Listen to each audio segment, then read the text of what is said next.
everyone, and welcome to episode 9 of the Everything Endurance podcast. We are flying through these. You didn't say pal. We always start with a pal. What have you done? You've thrown me off immediately. Let's rewind.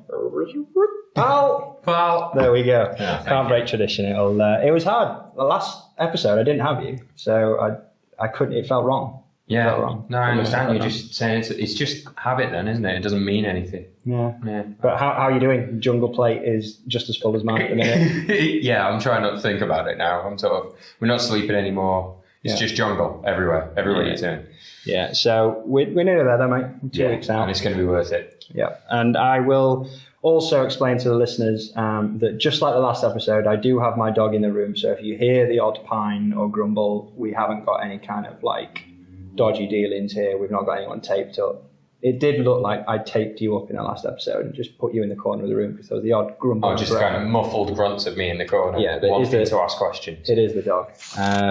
If anyone does hear it, but we have got a pretty cool guest. We've got a very cool guest, and I've been actually excited about this guest because I've not, unlike our. Not that you're not excited about the other guests. Yeah, but the difference between this guest is I'd met the others before. I've not met this guest in person, so it's very much like we're on our first date. Oh, that's exciting. I hope he's up for that. We'll find out. So how much do you know about this next guest? Not an awful lot. Okay. I'm not going to lie to you. I'm ready for you to tell me about the guest. That's my favourite thing about the start of the episode. We do this, don't we? So if I just give you... he's got a good project that's coming up that I don't know much about, so it's going to be interesting to find out about that. Brilliant. But I do know that he's ran the length of Britain barefoot. That's a very long way. There's two things there that that raises more questions than gives answers. And then he's also ran the length of Europe, starting in Norway and then finishing in Spain, which once again, so many questions. Norway is cold. So yeah, it is. So many questions. So our guest for today is Aleks Kashefi. Hey. Awesome. Hi. All right. We really need to work on. We need jingles. Oh, and not just to be doing the drum roll on the desk. We did the drum desk for Ellie Downing. I nearly did. Ellie Downing. Oh God, I nearly did. And she seemed to like that. We need to up our game. So by series 2, we'll have jingles. I'll purchase bongos. Yes. Get a triangle. Yes. A triangle. And ting. Ding. So thanks, Alex. We should do it. Every episode we'll have a different percussion instrument and people can guess what it is. I'm going to have that scaly fish. Does it have to be a percussion instrument? Instrument. It could be any instrument. I'm thinking like a bassoon. So, anyway, percussion aside, how you doing, mate? You all right? Yeah, not too bad. You guys? Yeah, I'm good. Yeah, we are. Can you tell that we've had a long, crazy day? It's been fueled on coffee. So we're going to talk today about stuff that you have done and what you're about to do. The thing that I pick up, I had a quick look at your website earlier, and the thing that I like the most is that you endeavour to cultivate stupidity. That is your thing. For people that haven't heard of you before, can you tell our listeners who you are, what you do? I'm just an ordinary bloke who decided to do some stuff that people said was stupid, like running the length of UK with no shoes on. Before I was going to do it in just ordinary shoes until someone said, if you did it barefoot, it'd be stupid. I was like, okay, let's see if it's doable. And then the whole running the length of Europe thing in winter, there was a bit of method to the madness. But someone said, winter would be stupid. Like, okay, well, let's see how stupid winter actually is. And it's pretty stupid. Yeah, winter is fully stupid. Yeah, it doesn't rain as much though, and that was the method behind the madness. It's a drier season on the whole, but it's blooming cold. Way to look at it. So let's talk about the barefootedness. Mm-hmm. Let's go into that. So you decided to run the length of Britain. You was a teacher at the time when you decided to do this, right? Yeah, full-time teacher. How did that happen? How did you go from teaching to the first project? What was the thing? Well, I was having a seriously low point in life. Decided it was linked with being overweight and not doing anything. And I used to do lots of things when I was younger, so I decided take up running because burns the most calories. I'm going to lose weight quickest way that way. struggled through all that. Someone that I was running with in a Buxton running club, fondly referred to him as the captain. He described a 50-mile ultra called Dust Till Dawn through the night. And his description, including at mile 40 something, you get to eat barbecue. You know, they've got burgers and ham, sausages and stuff like that. And I was totally sold. Yeah, that works for me too. Yeah. Absolutely. Yeah. So I got myself on the waiting list because it was sold out, and then got a message like less than a day later saying I'm in. And then once I got over the excitement, realised that the furthest I've ever run was 20 miles as a run-walk, and I died at mile 16 and crawled pretty much the last 4 miles, including finding one of those licorice sweets with the sherbet centres. And peeling the licorice off because it was on the floor, and eating the sherbet because I was that desperate for sugar. And then I had 3 weeks to get ready for a 50-mile ultra that goes through the night. Amazing. So that's self-sufficiency. You can see where this self-sufficient adventuring started, because if he's going to that level of foraging for food.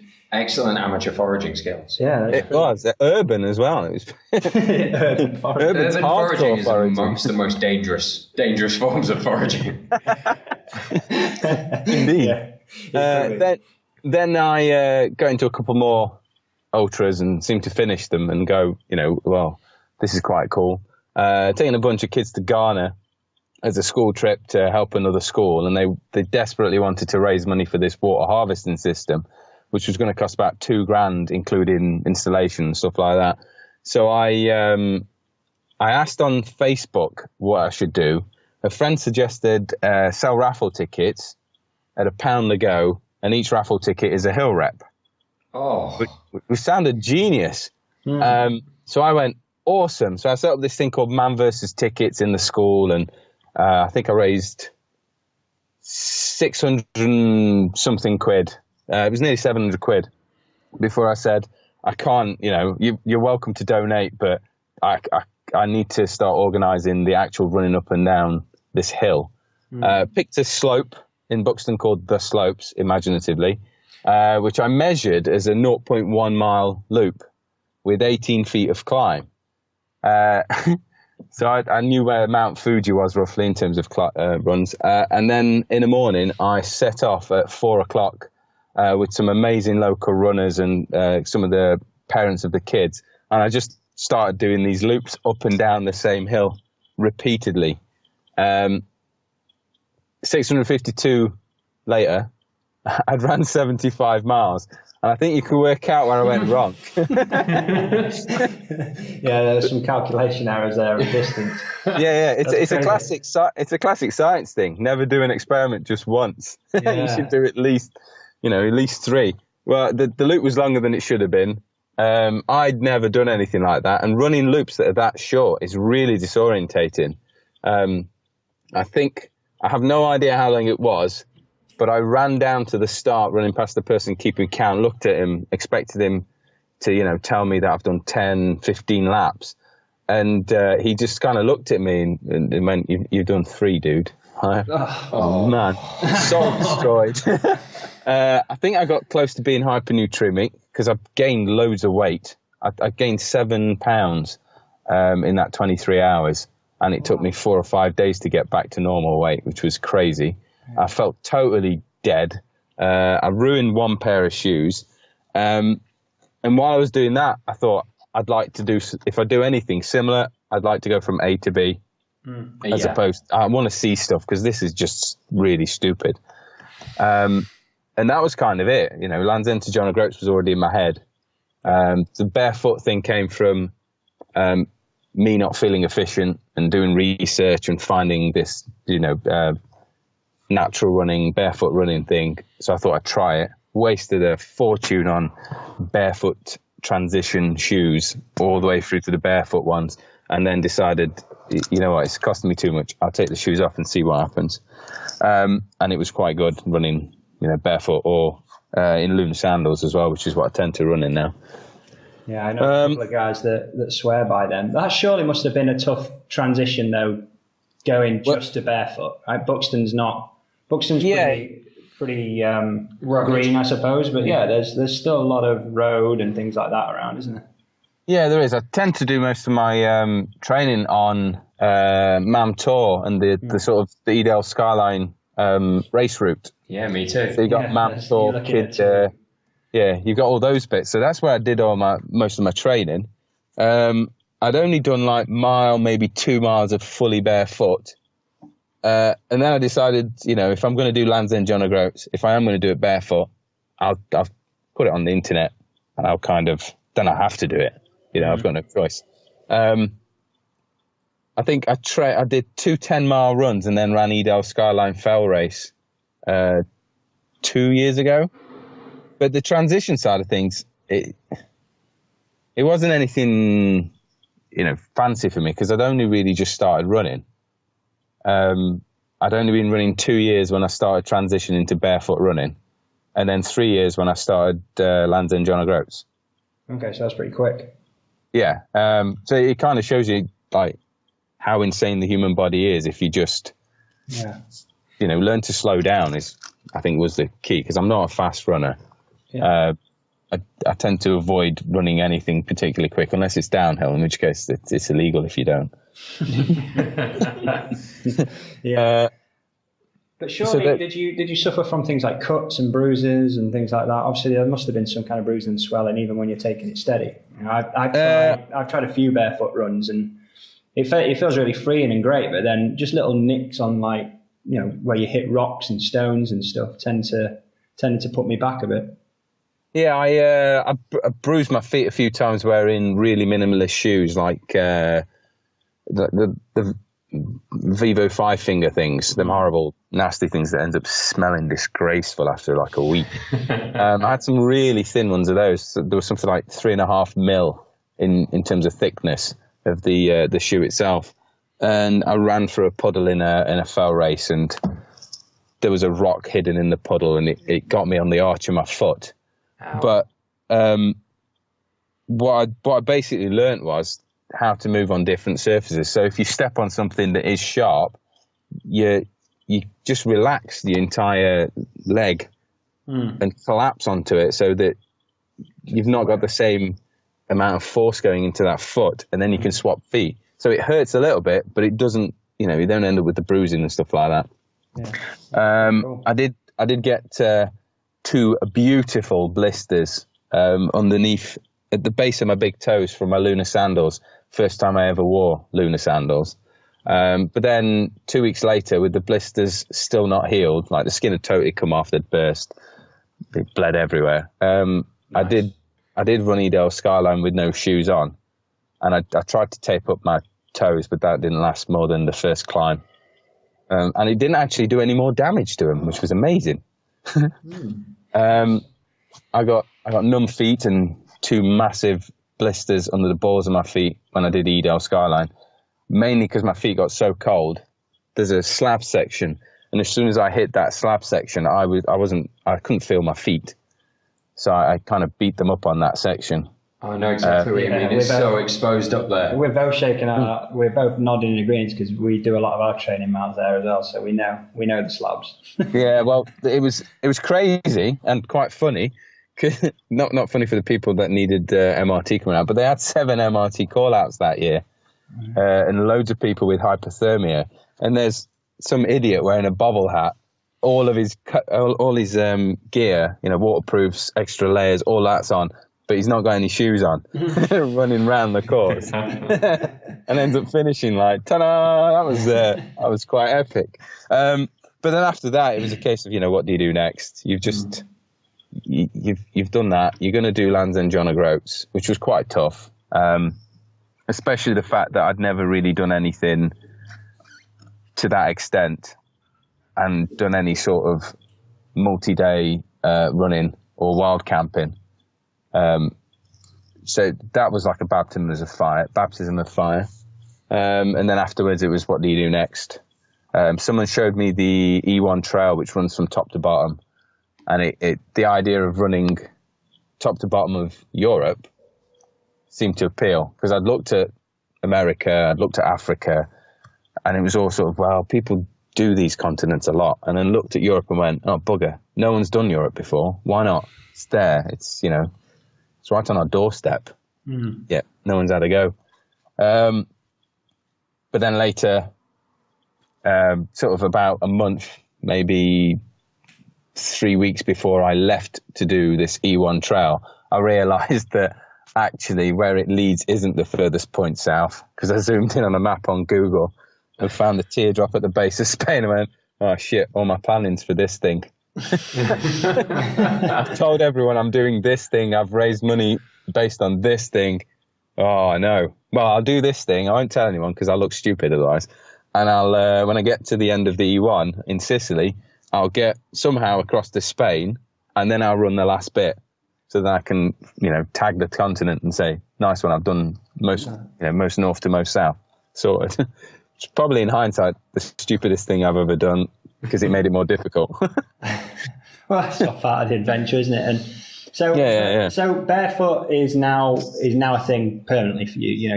You're not, no intention or no plans to go back into shoes. You're just, when you run, you're barefoot or in sandals. Sandals mainly. I've bought some Vivo barefoot things. The minimalist, like swim run shoe they call it. Yeah. Just to try them out, but it just doesn't. One, it doesn't look the same when I look down, which is really weird. Like having these big floppy things. I feel like I'm wearing clown shoes, which is hilarious because they're not that big.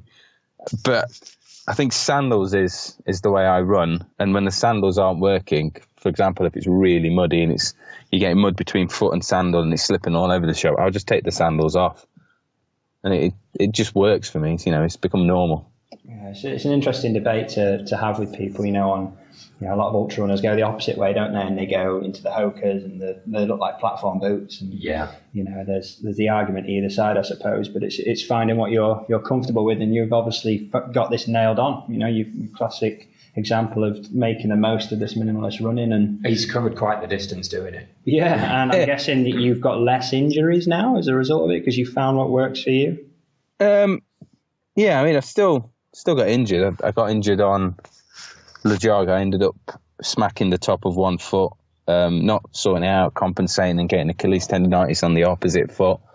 But that's all part of overuse, I think, more than it is what was on my feet. Because looking at other the really long distance runners that are doing it at a good pace, they end up with similar tendonitis issues anyway, because they're just pushing themselves that much. Yeah. But yeah, it works. I can't complain. I get the odd stupid thing, like I stubbed my toe running down off Scarfell like a week and a half, 2 weeks ago, just because I lost concentration talking to someone as I was running down and slipped slightly.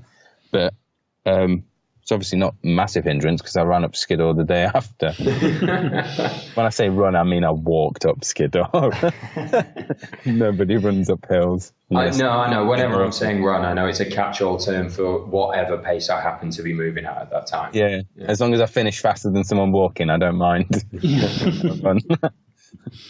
So when you did the Length of Britain run, you were still a teacher at that time? Yeah, I was a teacher when I came back as well. Okay, I basically did the Length of Britain run and fitted it in my summer holidays. Okay. And was that secondary or primary? Secondary school. Okay. And then how long after that did you, because you're not a teacher now, are you? I'm working part-time as a teacher. Okay. Mainly because I've come back and I had no money. So I was looking for a part-time job, and just a teaching job happened to turn up. So I just walked straight into it. I couldn't really say no. But the focus is to move away from the teaching and hopefully, it depends if I can get money together, but do some endurance coaching at the same time as plan adventures, because unfortunately I'm totally screwed. I need to do some more adventures. Yeah, and I think it's a tough position that everyone's in. You're chasing what you love, but it's only the very few people, the very lucky ones that can manage to earn any sort of living from it, and that's the catch-22, isn't it? But it sounds like you've definitely got a nice balance compared to most of adventure. When we talk about, we'll move onto the Europe adventure now. So this is the one I'm interested in. You started off in Norway. Now, we have a race up in Sweden and things, and we know what it's like. It's cold. It's pretty cold around certain times of year. I guess that you had just so many challenges that you didn't expect when you were going out there. What were the kind of biggest challenges you faced on that? I think it was the main challenge was the ridiculous distance of it all, because I knew, I had for the E1 I had a schedule, so I knew the total distance of the E1 without any detours. And when let's say you run 100 miles in a week, and you think, blimey, that's a fair whack. But then you look at the overall thing and you go, that's naff all. I might as well have not got up this morning and stayed in bed. The dot, after 10 days, I looked at my tracking map and I'd barely moved down Norway. And like your soul crumbles and you wonder what the hell you're doing. Then there's the other part that, because you're uncomfortable day after day after day, and like with Norway and Sweden, the issue was mainly food to start with, in terms of balancing the problem of having enough calories, but then you're going to have to carry a hell of a lot more weight on your back. Yeah. Now I trained for that. I did a few weekends where I did back-to-back long runs with 500 calories to fuel both runs. I did 2 30-mile days as well as my biggest ones. And I ate one 500-calorie ration pack. Cool. After the first 30 miler. I'd be so mad at that. Yeah, I'm hungry now. Yeah, you're a nightmare when you're hungry. Yeah, I'd be so grumpy at that. I'm. This is the thing that scares me about longer, because I'm thinking about doing a couple of these myself, and it scares me about these longer self-sufficient ones, because if I don't have like at least 10,000 calories a day, I'm. No, if I don't have at least 3,500 4,000 calories a day, I'm gonna be killing someone. Someone is going to get beaten or bludgeoned to death because of an outcry of anger. He'd do it, Alex. I've seen that look in his eyes. So to do... I just turn into the Michelin Man. But to do that at 500 calories, man, that's impressive. You're the thing was some deficit there. Yeah, load. Well, yes and no. It was bizarre because your body compensates. So what I found was, if I was moving, even if I was moving slowly, everything, you felt tired, etc., blah, blah, blah, the normal stuff. But everything else seemed okay. But as soon as I stopped, I'd really feel cold, even though it was summer when I was doing it. Yeah. So there was important lessons being learned by doing stupid things that people are saying, you shouldn't do that, it's bad for your health, etc., etc. And it was, well, there's going to be points where I'm going to have to endure this. Let's find out what it's like. Oh, hold on. If I'm that calorie deficient, I'm going to get cold. And there was a few times at night when, in Sweden, when winter sort of appeared a month earlier than it should have done, I would be cold in the night because I hadn't eaten enough. So I got into the habit of having cake at the side of my bed, biscuits.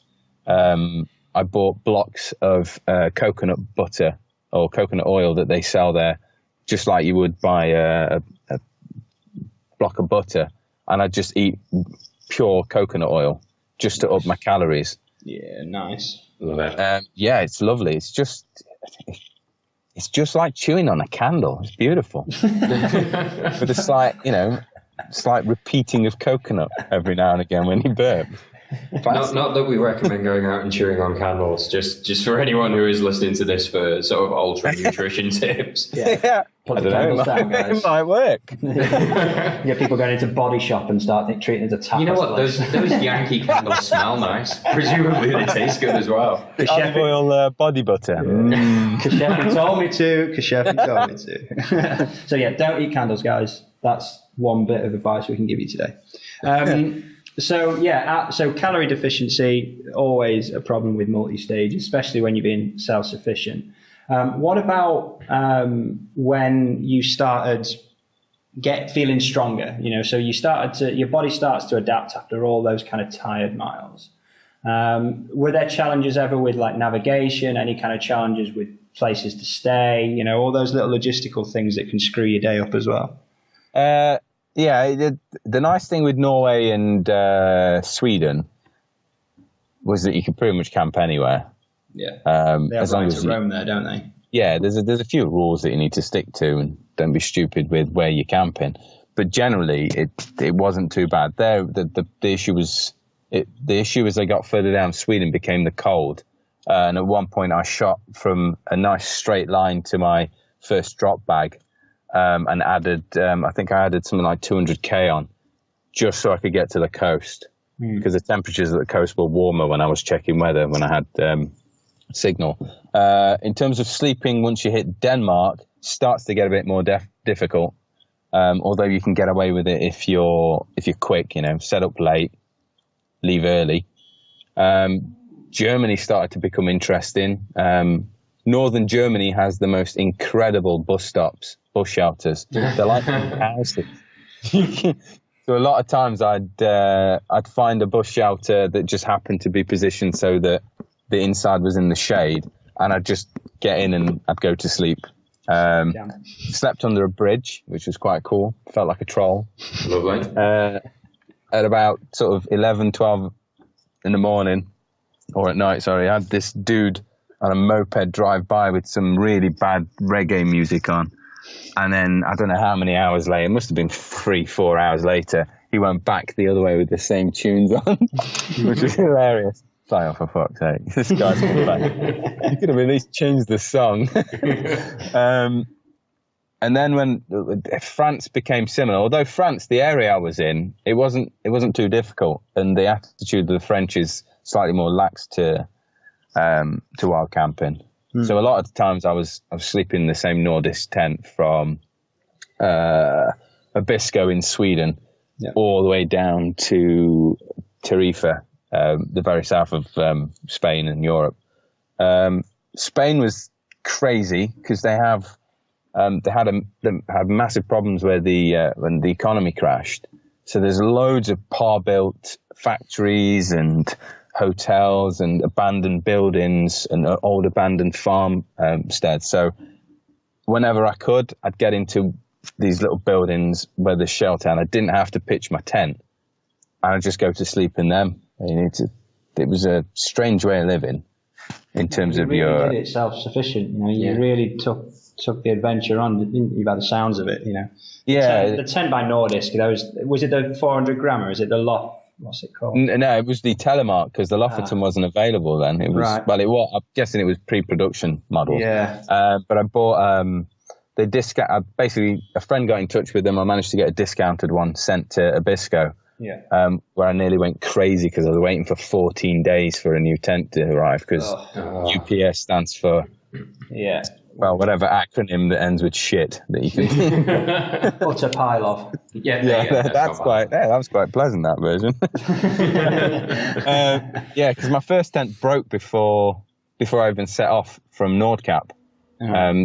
Lovely carbon fiber pole on it's called a Vaudi Lizard Gull. Really like that tent. Just like the setup, the design was quite clever, but the combination of just the terrain it was on and the ridiculously strong winds there, the central section of the pole snapped into 3.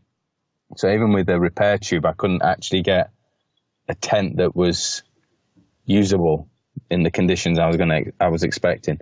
So I had to kind of ditch it and wait for this Nordisk one to turn up. So I kind of added 14 days onto my trip that I've been done without. Yeah, sitting around waiting as well was probably a nightmare. Yeah, it was. I think I did go. I ended up ranting about anything on Facebook that I could possibly rant about, like full-on rants as well. I found them funny because you're venting, so I made them as long, as amusing as I could. And I even changed my profile picture to a piece of paper that said "Ranty McFucking Rant Face." Just had it there, just so I could point out to myself that I'm really crap at being patient. But then the tent arrived, and everything was fine. Out on the road again, it was nice, and I think it was good because it gave me a bit of a break. I could fuel up any little niggles that I had quite a real bad shin injury from falling in a river while I was trying to cross it.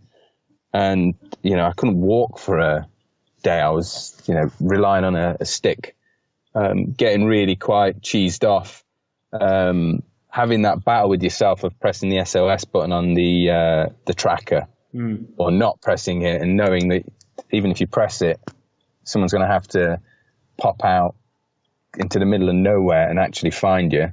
Turns out, according to my friend Peter, who was my sort of in the background guy, he told me last night that if I'd have pressed the SOS button, he would have done fuck all anyway. There was no signal, so they wouldn't have found me or even known that I've pressed the button. So I'm kind of glad I didn't. So yeah, it was kind of good and bad. You learn a lot about yourself in on adventures and situations like that. Would you say that's when you're at your happiest? I think I was at my happiest when I stopped chasing the clock. Oh, okay. I thought you were going to leave it when I stopped. I was happiest when it was over. When it was over, it was bizarre. It was, you kind of get there and go, oh, well, that's done then. How long did it take? Including all the stops and rest days, 196 days. So I started on the 3rd of August and finished on the 15th of Feb.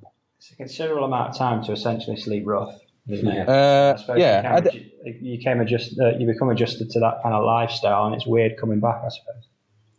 Yeah, there was the weirdness of coming back. Although when I came back, I had no money, so I couldn't rent anywhere or anything like that. So it was a case of, well, I'd stay at a few friends' houses. I trained for Europe by moving out of my flat and living in my van in a converted taxi. From January to February, I lived it was a McGann, it was an estate that I converted. So I could test kit, get used to not having a fixed abode, get used to the cold as well, because it was through winter that I was doing it. And then once that broke and it was cheaper to just buy myself a van, I just got a really cheap van, converted it, and that was home. Best few months of training I've ever done. Every weekend at the Lake District, parked up somewhere, van doors open, just enjoying themselves. The dream. Van life seems to be a thing now, and it has this thing of like, these adventurous people have got a glamorous lifestyle. The van life I've seen, there's only one where I'd say it's been a luxurious van. The others have been definitely like old wagons that are just on their last legs, but seem to just keep going and fuel these great training weekends. So I've been faffing about in Auto Trader looking for what I'm going to live in next. You haven't got a driving license, have you? Yeah, well, I'm getting there. Is it so you can live in a van? Yeah. That's a good way to get This is where I'm going. You can get those old billboard signs, especially when we've got general election coming. The plasticky ones everyone has outside their house are saying vote this and vote that. You get a whole bunch of those. There's a template online, and you can make yourself a little motorhome that you can pull on a push bike. So you don't need a driving license, dude. This is genius. I've actually got a video saved on my Facebook because someone tagged me in it. I just looked at it and went, holy shit, this is amazing. I don't need to drive. I can cycle everywhere and pull my home. More rickshaw than van. Well, my girlfriend's going to be pretty pissed that I'm not going to bother learning to drive now after all. Oh, yeah. I'll point her in your direction, Alex. Or just make it wider. Go for a twin berth as opposed to single. So yeah, I mean, it sounds like you did this proper. You did a real self-sufficient, end-to-end adventure, which I bet you took in some amazing things that'll stick with you forever. And now you're in this you're in the zone for the next one now, aren't you? You've got your next thing lined up, and it's a bit of a big one. Why don't you tell everyone how that came about and what it is? Well, I think it was once I let go of the whole chasing the clock thing and trying to chew up as much distance as I could in Sweden. It's strange because straight away, within a day, I started thinking, what am I going to do next when I go back? Because I know this is what I want to do. So I need to have some ideas already here, and then I can think through them and say, this is boring and this is rubbish, and how is this any different to what you've already done? The real big one is that I do want to run around the world, and I want to do it. So obviously, it's going to have to be self-sufficient. I think it would be way too costly to do any sort of supported round the world run. Yeah. Although even the traveling to. I got to speak to a guy that I don't know Nick Butters personally. I got to speak to a guy who is offering some advice on Nick Butters' challenge, and he wants to be the first person to run a marathon in every country in the world. Yeah. I think I saw the little video. Yeah, the costs for that, as you can imagine, like he's got I suppose a lot of them have been negated because you can get sponsorship and things like that. It's a pretty audacious goal, but I think the thing that stops a lot of people doing this is the money, and if you live it, you're doing it self-sufficient, then I suppose it still becomes costly, but it takes a lot of pressure off, I suppose, right? A little bit. I mean, I was worried about cash when I quit my job. Said, that teaching's done as a full-time career.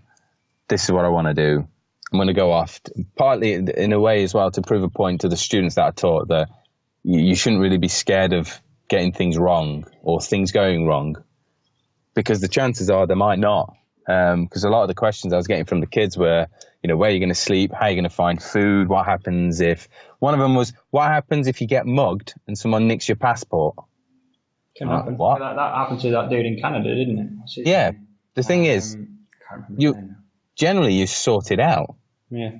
There's ways around it. Just they can have it. I'm not. What if they really want your money? Well, I'll give them what money I've got. I'll give them whatever they want, and I'll just see what happens next. To be fair, you probably was only carrying a jar of coconut oil and some pastas and candles. Yeah, pretty much. And I smell disgraceful. So I think anyone comes near you to rob you when you smell worse than most hobos. It's obviously more need of the stuff that you've got than you are. So you just give it them. It's a nice thing to do. But it's the next project basically ended up being, well, this project, a lot of it is, or the lot of bits that are going wrong, or the bits that I'm struggling with, is being scared of what's going to happen. Like I was scared of the cold running through Sweden, especially if it was a beautiful clear day. I knew I was going to have a night that was minus 15, and what I'm in, my sleeping bag was rated as a extreme of minus 5. So I already knew that based on, a lady will freeze to death in 20 minutes in that sleeping bag. And there's me going, yeah, well, I've got to survive another night in this thing. It'll be fine. So a lot of it was based on fear. And when I came back, I thought, right, okay, I don't just want to do another running adventure. It would be pointless.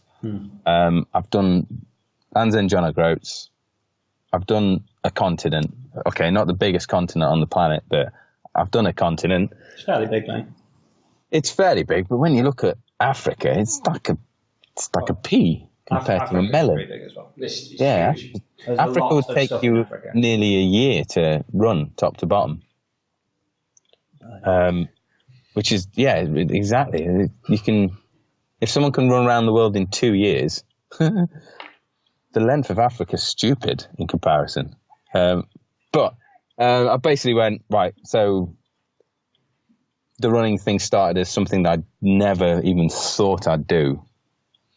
Didn't like running, it just wasn't on my radar at all until I started with the Couch to 5K app. Oh, right. So you started at that point. It was more a sense of necessity than a wanting to run. It did become a serious necessity, because I at one point I caught myself, just because of the situation that was around me, which I'd kind of created myself. I caught myself trying to drive my car off the side of a road, because I'd had an argument with my partner at the time, and I kind of pulled over, got out the car, and just didn't go in the car for a bit. And the thing I did was drive back to Buxton, where I was living, and just went out for a run just to get out. And it became a way to get out and away from myself, if that makes sense. Yeah, absolutely.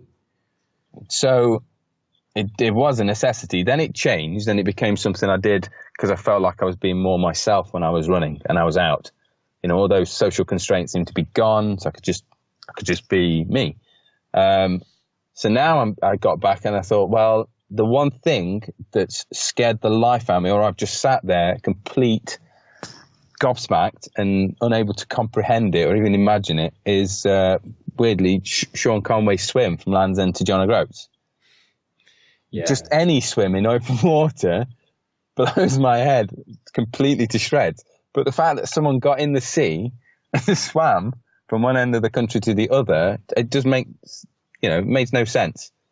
And running ultras was well, this doesn't really make sense. How can this be possible? I'll find out. And Land's End John O'Groats. Well, I can imagine an ultra, but I can't really imagine Land's End John O'Groats. I'll find out what it's like. That's kind of been my thought process. So now it's, right, I haven't swam since I was 8 years old because I'm genuinely scared of well, I didn't realize it was the water, but I linked it with open water. So I wouldn't get in the sea. The only time I got into any form of open water in that 30-odd, it was about a 30-year gap, was gorge walking, wearing a wetsuit and a life jacket with 2 trained instructors and a group of children that I was just supervising. Apart from that, I avoided it, including when we went to the beach with friends. I didn't want to go in the water at all, which I thought was stupid because I know it's an irrational fear. But stupid seems to be something that drives you to great lengths, doesn't it? So I suspect this is turning into the next challenge. Yeah, I mean, I'm not at a stage where I'll say what next year's massive challenge is. Oh, this year's challenges. There's 3 that are going to be kind of build-ups to it, just so I can get more confident at what I'm doing. Because I think what I'm proposing to do is seen as stupid. I saw something today that said, don't go into open water on your own. It's stupid. That's you in there. That's basically like that version of "Don't touch this hot plate" to you, isn't it? Like the first thing you're gonna do is burn myself. Yeah. But it's like you kind of, yeah. Someone says don't touch that hot plate. There's 2 types of people: the people that don't touch the hot plate, and it's the people within like 3 milliseconds of them they want to find out why you can't. And then they touch it. Don't press the red button. Yeah. So this is the thing: if you say something stupid, Kashefi's going to turn up and do it. There he is. I want to know why. I want to understand it. Yeah. So this year I've done the swim parts of the Frog Graham. I had one go at it, and the conditions weren't particularly good. We were doing it as a pair with a girl called Sophie Rooney, and she started to struggle.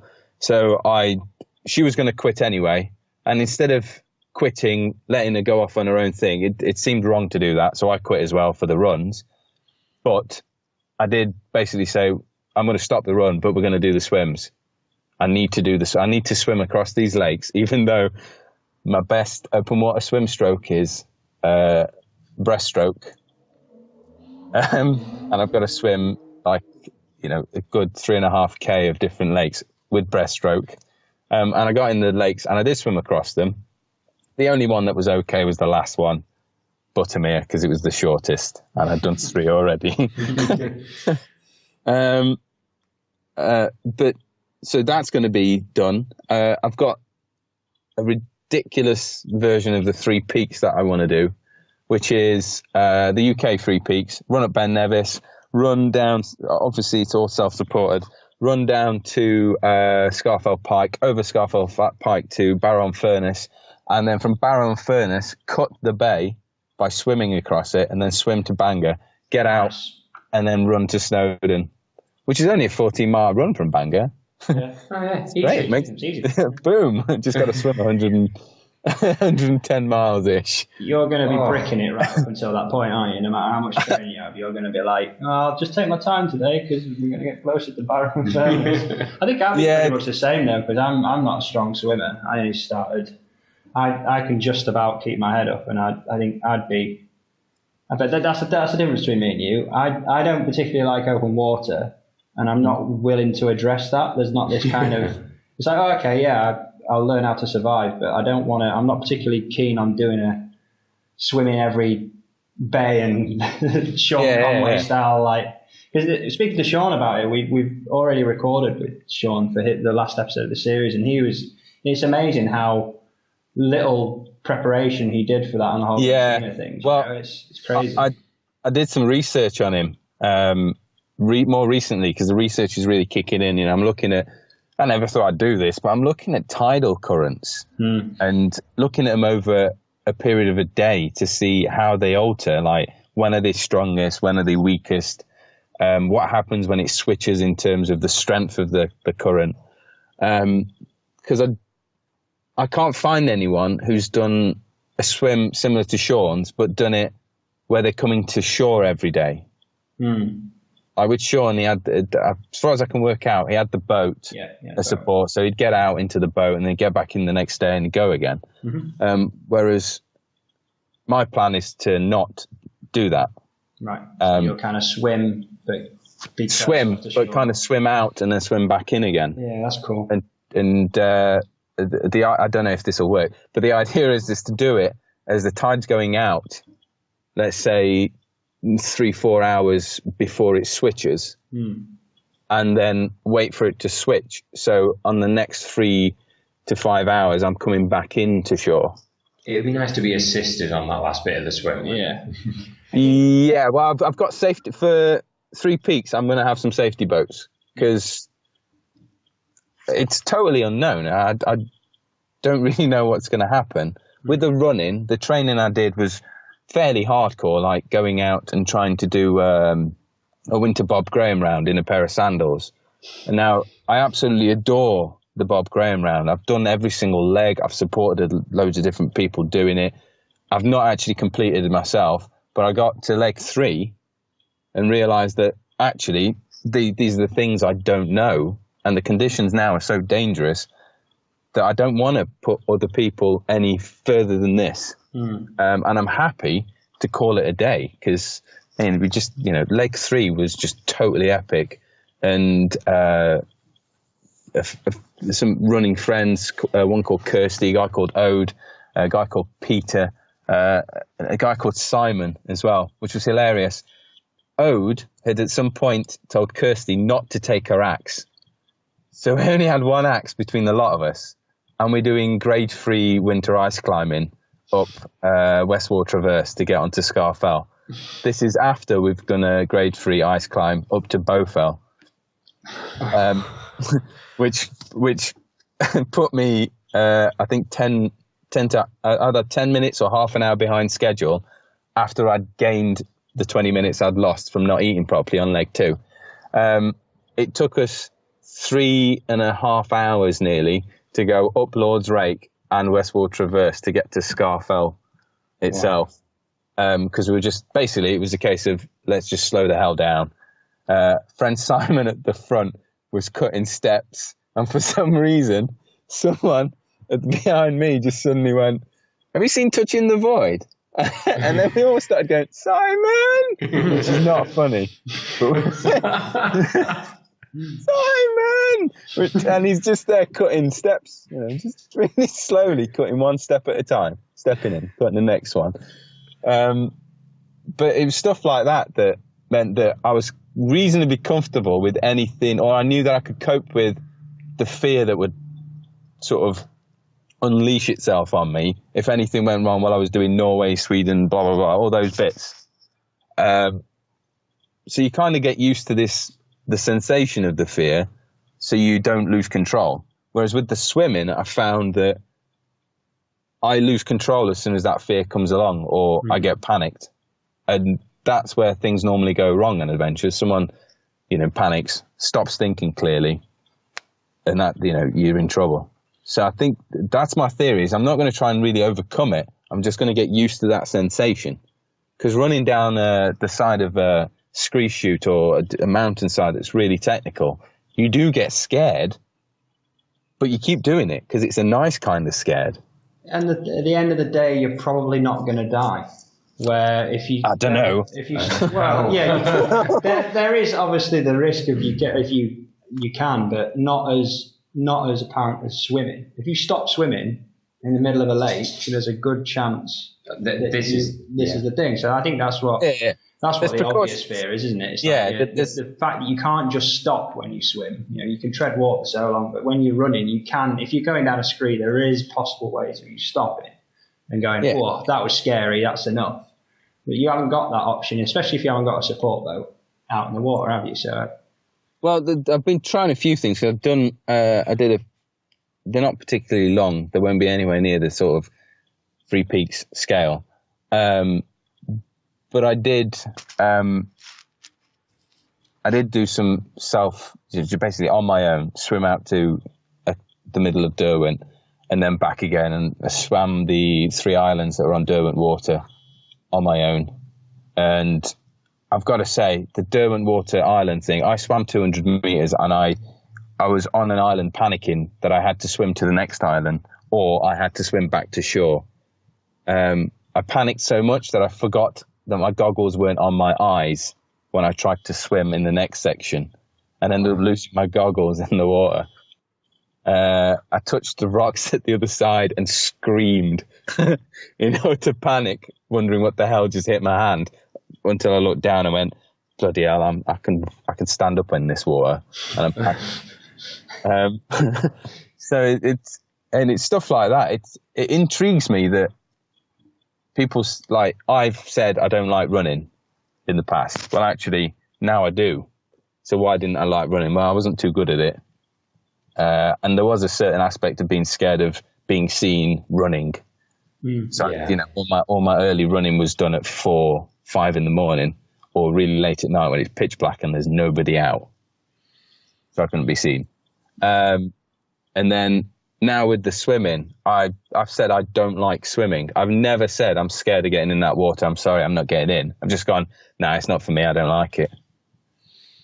This seems to be a different level, though. I mean, the running is like, I don't really like running. This is you know, I'm really repelled by swimming. Yeah, this is really stupid. But once I've managed to crack the 3 peaks, there is planned to do a sort of LEJOG swim run and include the 3 highest peaks, but include some swimming in there as well. Cool. So go Ben Nevis, etc. I think, is it you guys that are doing that? Yeah, I'm doing it with that's it. Not me. You're doing Ben Nevis and Pike and everything, aren't you? Yeah, so John O'Groats Land's End of the 3 Peaks, which weirdly enough, I've not seen anyone do that before. That wasn't the intention when I kind of thought of it. The only reason I'm doing this is because I've done the coastline of the UK, but I've not done John O'Groats Land's End, and I've not shamefully I've done none of the 3 Peaks. So I thought, what a cool way to show Adam round. Than to just do it and get all those boxes ticked. You know, there's like bus tours and stuff. Yeah, you know, not on the West Highland Way. Yeah, Could you imagine that? That's what we're doing. But then all of these challenges are to lead to a bigger one. Is that right? Yeah, the bigger one's next year. Well, I think once I say it, I'm kind of stuck. Have you said it out loud to anyone else yet? About 7 people know. 2 real good friends, Peter and a friend called Lucy, know. Okay. My parents don't. My mum doesn't know, and neither does my stepdad. I mean, this would be a cool way to tell them. No, it's not. It's not the way to tell them. He's after a second episode. The fact that as soon as my friend Lucy found out, she said, "That's fucking stupid." Oh, so not just stupid now. Stupid. I've gone to a whole level. I'm cultivating it to such an extent that it's now, you know, double-barreled stupid. Awesome. We've used stupid a lot in this episode. We're gonna need a different word for your future challenges. I mean, after you've run around the world, what do you do? Well, the run around the world's after. Yeah, I know, but we're talking like galactic levels of stupidity. Well, I was thinking, this is the stupid thing. I'm not even considering doing it. But I'm thinking about, well, could you translate the world run and the cycle round the world rules of 18,000 miles and so much on this continent and so much on that one? Could it be translated into a swim? Which is ridiculous. That's a nervous giggle. This is not a good line. That's a 10-year gig, isn't it? Aleks. No chance. Someone else can do it. If you love this idea, get in touch. Wait. Happy to pat you on the back. Alex, that would be stupid. Don't do it, Alex. That would be stupid. Fucking stupid, Alex. No one could do that. Is it working? Not biting that. We'll keep trying. That's the Atlantic. This is the other thing that I've noticed. He's done that recently, though, hasn't it? He had a go, and it kind of went a bit pear-shaped. And I think he got absolutely tons of flack from lots of people. Now, I was thinking about this. What if he'd actually got across? Would he have got the same amount of flack? Yeah. And he wouldn't have. They would have said he's ill-prepared and it was really under budget and all that sort of thing. But he wouldn't have got the same response. And I've noticed people's attitude to failure. Not everyone's, admittedly, but it's really negative. If you fail something, there's this thing of you obviously say, sorry guys, I've stopped. But people do respond really negatively to it. What's your training? I'd like to know why you thought you could possibly even complete something that difficult. Yeah, I think like Sean Conway that can play against that rule. He doesn't class himself as a runner, but still managed it. I always I see it in a lot of forums. Like he has no, he's no jurisdiction doing that, and he's not earned the right to do that. And you think, well, he's looking at having a go at something that's not been done, or she's having a look at it. You've got to at least give them credit for that. You've got to at least. There's so much romance attached to it. If you manage to do the thing and you were underprepared, then everyone you tag it onto the story. They're like, oh yeah, not only did he do that, but he didn't even really do any planning and he didn't do any training. It's amazing. As soon as you fail, they're like, he didn't do any fucking planning. What was he thinking being out there? There would be people, I think, that if they didn't do any planning and managed to do it, there would be a lot of people that would get arsey at that as well, because it takes away something from the people that train a lot. I don't know. It's a weird situation. It's their excuse for not having done it themselves. Yeah, maybe. I don't know. Don't know how you feel about it, Alex. Yeah, it's a strange one because I had some personal experience of it recently with not finishing Frog Graham as an example.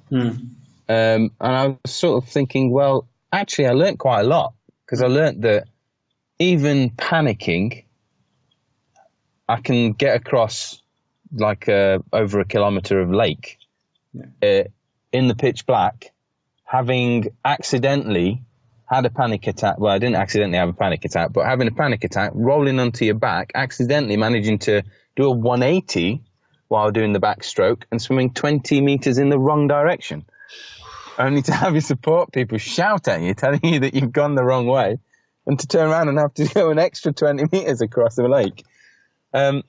But I can do that, even though I'm scared of the water and my swimming. All right, I did 4 weeks of swimming, including teaching myself how to swim more efficiently. I can't remember the bloody name of the strokes. Front crawl. That's the freestyle one, isn't it? Yeah. But I sort of started teaching myself to do that 4 or 5 weeks. Well, now it'd be a month and a half ago.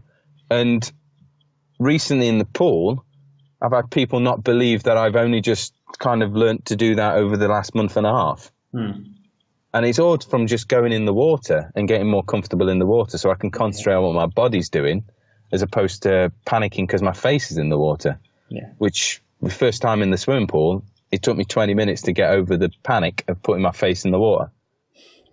I suppose, like, just all of this, we'll call it splashing about, is a bit more technical than that, but spending this time in the water is the equivalent of walking on the long training walks, isn't it? Yeah.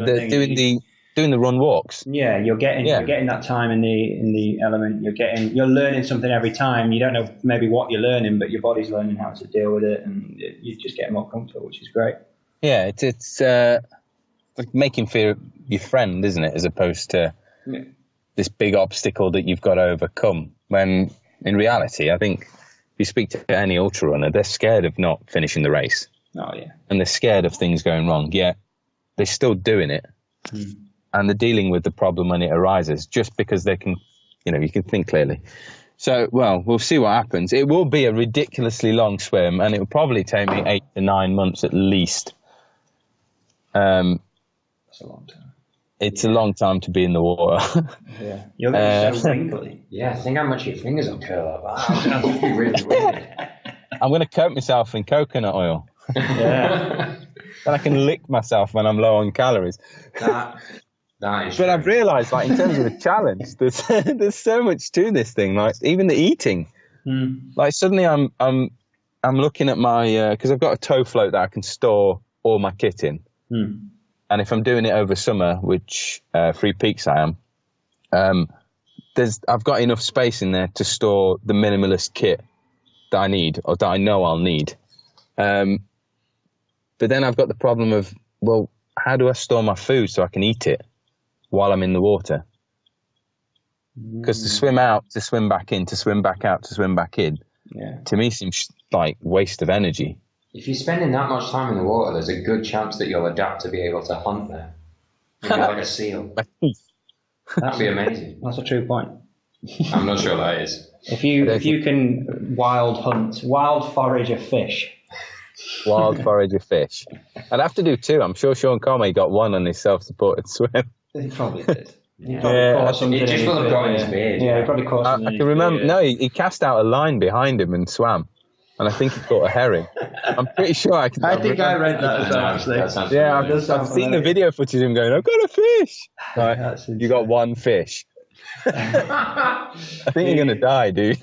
Yeah, he's an interesting guy. You know, it was interesting to talk to him on the other day and by the time you guys listen to the last episode, he kind of releases what he's doing next, which is a different direction for him. So it's kind of cool to see what he's doing. But Aleks, I think the challenges that you've got coming up are insane. They're amazing, and they're stupid. They're stupid, but the thing is, and it's really, really cool to see that you're facing fears head on and being so open and honest about it. I guess that a lot of people are going to be inspired by that, which I don't know if it's to inspire others is your main aim, but I think that's going to happen as a byproduct anyway.